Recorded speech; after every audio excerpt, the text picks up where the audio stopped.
여호수아 5장은 요단강을 건너고 난 다음의 일입니다. 여호수아 4장 19절을 보면 첫째 달 10일에 백성이 요단에서 올라왔다라고 이야기를 하고 있습니다. 10일에 첫째 달 10일에 요단강을 건너서 길갈에 진을 쳤다라고 하는 것이죠. 그리고 오늘 우리가 묵상하는 본문 5장 10절을 보면 그달 14일 저녁에는 4일이 지난 거죠. 요단강을 건너고 진을 친 다음 4일 뒤에 여리고 평지에서 유월절을 지켰다라고 이야기를 하고 그 둘째 날에 소산물을 먹되 그리고 소산물을 먹자마자 만나가 그쳤다. 그러니까 둘째 날에 소산물을 먹었다. 그 다음에 만나가 그쳤다라고 이야기를 하고 있습니다. 그동안 무슨 일이 있었느냐? 그 10일부터 14일 동안 6월절을 시작하기 전까지 무슨 일이 있었느냐? 2절에 보면 그때가 바로 그 10절 그 10일이죠. 여호와께서 여호수아에게 이르시되 너는 부싯돌로 칼을 만들어 이스라엘 자손들에게 다시 할례를 행하라 라고 이야기하고 있습니다. 레위기 23장 15절을 보면 이 14일부터 6월절을 시작해야 된다라고 했기 때문에 오늘 묵상한 10절에 나오는 14일 저녁에는 이라고 하는 기준점은 레위기 23장 15절을 따른 일정을 지킨 것입니다. 그리고 출애굽기 12장에 보면은 출애굽기 12장에서 그 이스라엘의 어디까지를 유월절에 포함시켜야 되느냐, 종으로 산 사람이라 할지라도 할례를 받으면은 유월절 그 함께 누림의 절기를 지키며 포함시켜야 된다라는 구절이 있거든요. 그렇기 때문에 유월절을 지키느냐 못 지키느냐의 기준점을 할례로 두었다라는 것이죠. 그리고 이스라엘 사람들이 생각해 봤을 때 출애굽한 다음에 할례를 받았지만 그 이후의 세대들이 할례를 받았다라는 기록은 없습니다. 출애굽 이후에 태어났던 광야에서 태어났던 사람들은 이 할례를 받지 못한 상태였기 때문에 왜냐하면 언제 떠날지 모르잖아요. 구름이 떠나면 바로 쫓아가야 되는데 멈춰서서 할례를 매번 이렇게 줄 수는 없었기 때문에 우리로 치자면은 이 한꺼번에 뭐 코로나라든지 여러 상황으로 인해서 밀렸던 유아 세례를 아예 그냥 전체를 싹 다 줘버리고 시작하는 모습을 그리면 되실 것 같습니다. 오늘 말씀을 통하여 제가 몇 가지 묵상을 하게 되었습니다. 첫 번째로는 멈춤의 중요성에 대해서 묵상하게 되었습니다. 요단강을 건넜고 모든 사람들의 간담이 녹았다라고 이야기를 하고 있습니다. 1절에 보면 요단강이 말렸을 때 마음이 녹았고 이스라엘 자손들 때문에 정신을 잃었다. 상대가 마음이 녹고 정신을 잃어버릴 정도였으면 툭 건드리면 이기는 것 아닙니까? 그런데 하나님께서는 그때 이스라엘 백성들을 멈추게 하시는 거죠. 이기느냐가 중요한 것이 아니라 어떤 상태로 이기느냐가 더 중요하다라는 것이 하나님의 말씀이라는 것이죠.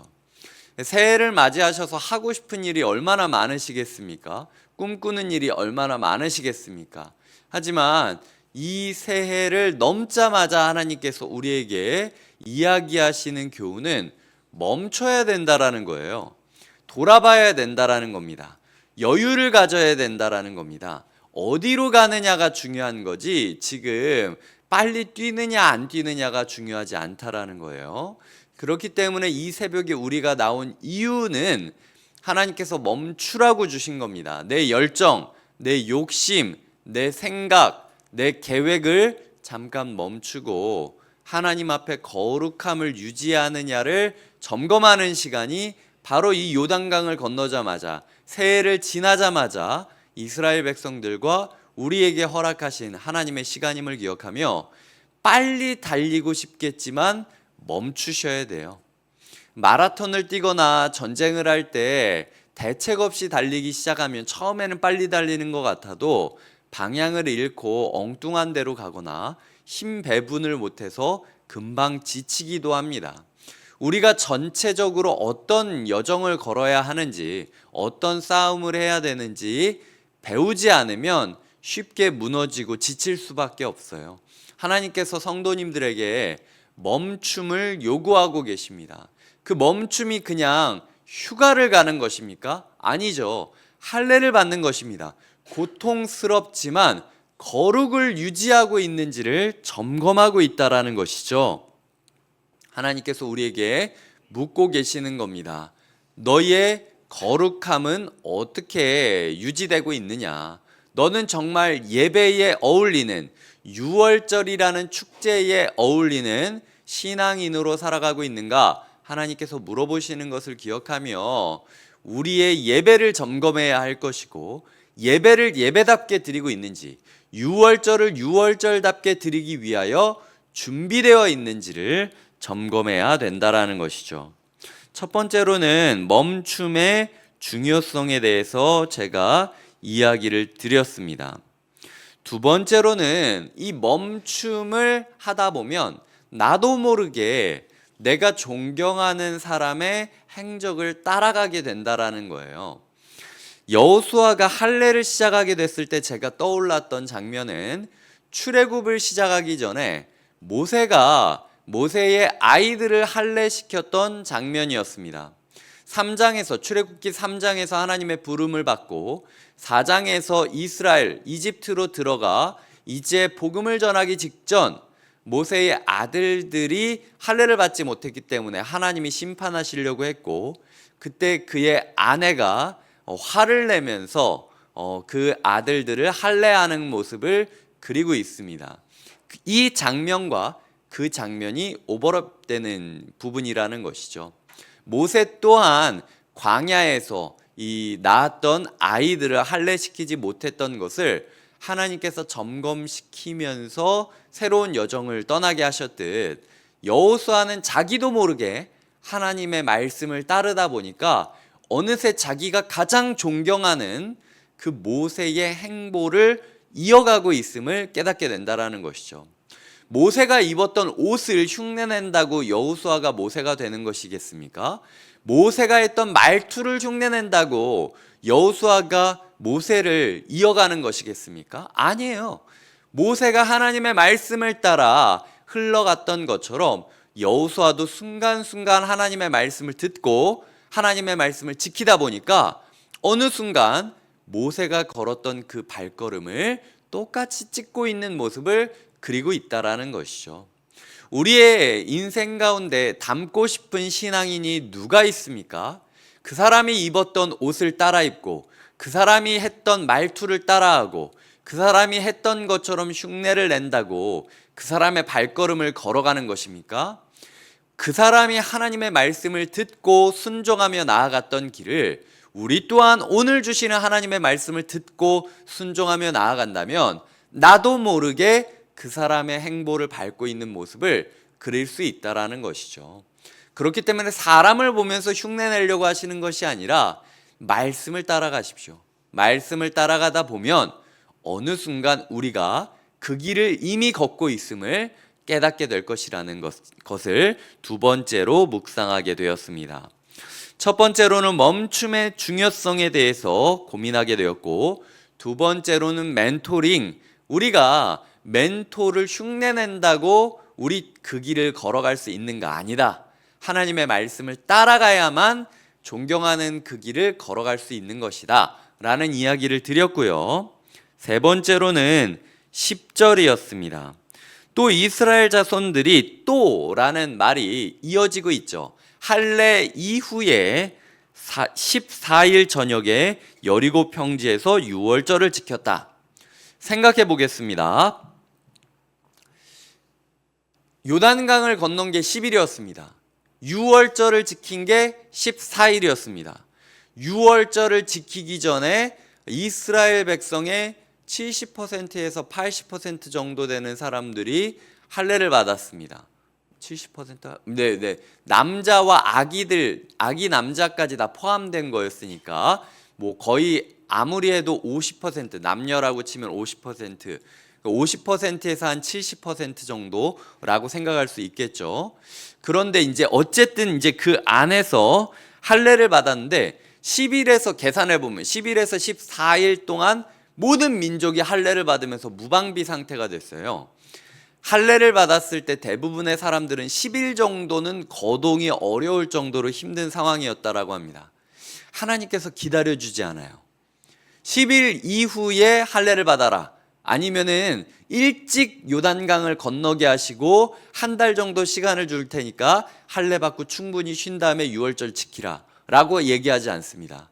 할례 받은 지 예를 들어 뭐 말씀을 듣자마자 할례를 했다 라고 이야기를 한다면 제 계산으로는 4일 정도 안에는 3, 4일밖에 쉬는 시간이 없었고 바로 축제를 준비해야 되는 상황이었다라는 것이죠.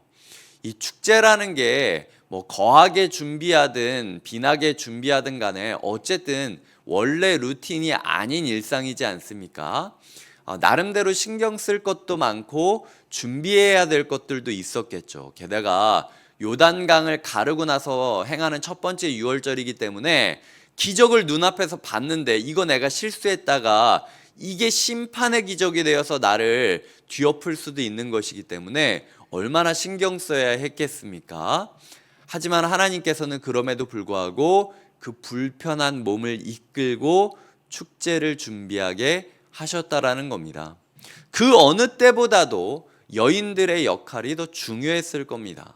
남자들은 완전히 무력하고 그 안에서 여인들이 최선을 다해서 남자들을 도우면서 원래 했던 일들을 도우면서 평소에는 하지 않았을 무거운 짐들을 나르고 육체적인 노동들을 행하면서 유월절을 준비해 주지 않았다면 유월절이 제 일정 가운데 이루어지지 못했을 거라는 것을 짐작할 수 있다라는 겁니다.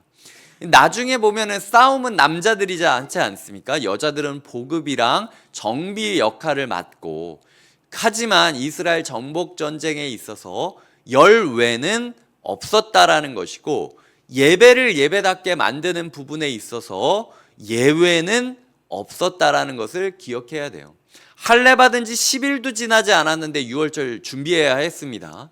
하나님께서 우리에게 멈춰야 된다. 예배를 예배답게 준비해야 된다라고 할 때 하나님 저 그렇게 준비하려면 직장 그만둬야 돼요 라고 이야기하고 저 가정 손 놓고 해야 돼요 라고 이야기하는 우리의 얘기 앞에 핑계대지 마.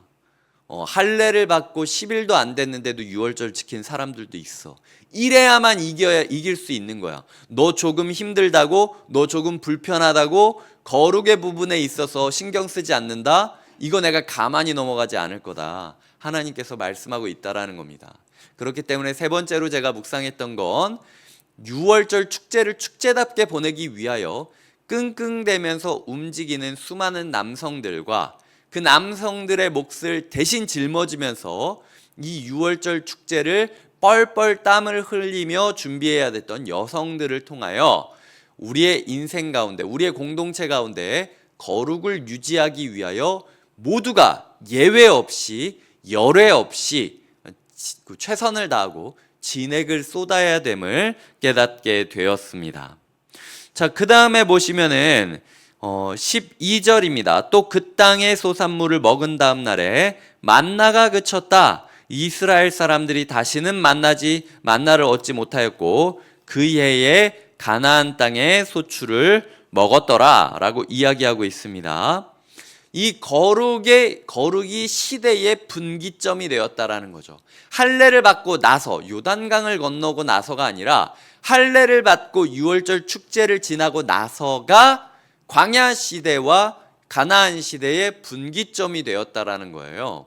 그렇기 때문에 우리의 인생 가운데 분기점을 만나고 싶으신 분들은 이제는 다르게 살아가고 싶다라고 생각하시는 분들은 다시 한번 거룩의 정점을 찍어야만 내 인생의 분기점을 만날 수 있다라는 것이죠. 내 가족이 변하기를 원하십니까? 내 직장이 변하기를 원하십니까? 내 인생이 바뀌기를 원하십니까? 일상에 함몰되지 마시고 거룩의 분기점을 찍으셔야 돼요. 그렇기 때문에 하나님께서 이 새해 1월 가운데 계속해서 우리에게 이 새 마음, 새 결심, 새 소망, 새 도전 이런 이야기들을 계속해서 해주시는 이유가 무엇인지 기억하며 우리의 마음 가운데 거룩의 습관을 세워야 된다라는 거죠. 거룩의 습관을 세운다라는 게요, 손해보는 게 많이 있습니다. 공짜로 떨어지던 만나가 이제 안 떨어진다라는 거잖아요. 우리 생각에는 이것도 계속 이어지고 이것도 계속 있었으면 좋겠다, 플러스 알파로 생각할 수 있지만 하나님께서는 이것이 끝나고 이게 오는 겁니다. 우리의 시대 가운데 새로운 식사를 하기 위하여, 새로운 누림을 얻기 위하여 포기해야 될 것들이 분명히 있을 거예요. 만나까지도 포기해야 된다라는 것입니다. 그렇기 때문에 우리의 인생 가운데 무엇이 그칠 것인가 진지하게 돌아보며 지나간 만나를 너무 연연하지 않으셨으면 좋겠어요. 어제의 은혜는 어제로 족한 겁니다. 오늘에게는 오늘에 맞는 은혜가 필요한 거예요.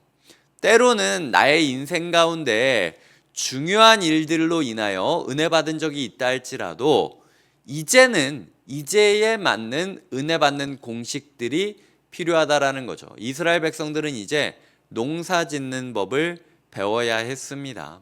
공짜로 떨어지는 은혜를 만족하지 마시고 이제는 내가 농사 지어서 먹는 법을 배우셔야 돼요.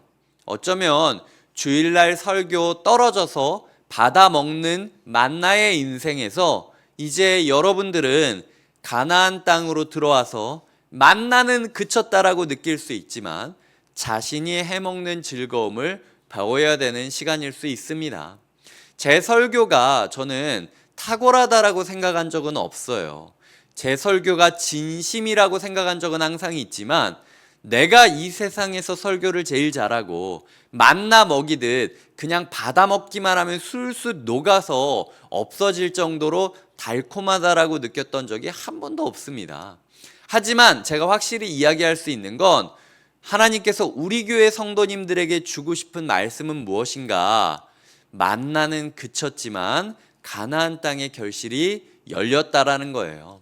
어쩌면 술술 녹고 뚝뚝 떨어지는 만나는 없다 할지라도 같이 해먹고 같이 농사 지으면서 같이 고민할 수 있는 그런 목사로서 곁에 있는 교회 가운데 제가 있는 것 아닐까라는 또 다른 묵상을 하게 되었습니다. 그렇기 때문에 제 설교를 잘하게 해달라고 기도하시기보단 저 같은 사람이랑 함께 묵상해가고 함께 고민하시면서 어쩌면은 이 부족한 설교를 함께 묵상하면서 메꿔갈 설교 이후의 묵상과 적용이 우리 가운데 있기를 꿈꿔주셨으면 좋겠습니다. 그렇다고 제가 설교 준비를 소홀히 한 적은 한 번도 없으니까 하나님께서 우리에게 주실 은혜를 기대하며 우리가 그토록 소망했던 가나안의 엄청난 포도와 열매들을 기대하는 것이 필요하다라는 것이죠. 말씀을 맺겠습니다. 하나님께서는 이제 분기점을 이스라엘에게 주셨고 우리에게도 분기점을 주기를 원하십니다. 2025년도 1월이 이 자리에 계시는 그리고 영상으로 함께 하시는 성도님들에게 시대의 분기점, 인생의 분기점이 되기를 소망하시면서 오늘 주시는 말씀을 나에게 주시는 말씀으로 여기어 하나님 앞에 진실하게 거룩을 세워가시는 하루 되시길 주님의 이름으로 축복드립니다. 기도하시겠습니다. 하나님 아버지 감사합니다. 이 말씀들이 우리에게 이루어지게 하여 주시옵소서. 예수님의 이름으로 기도드립니다. 아멘.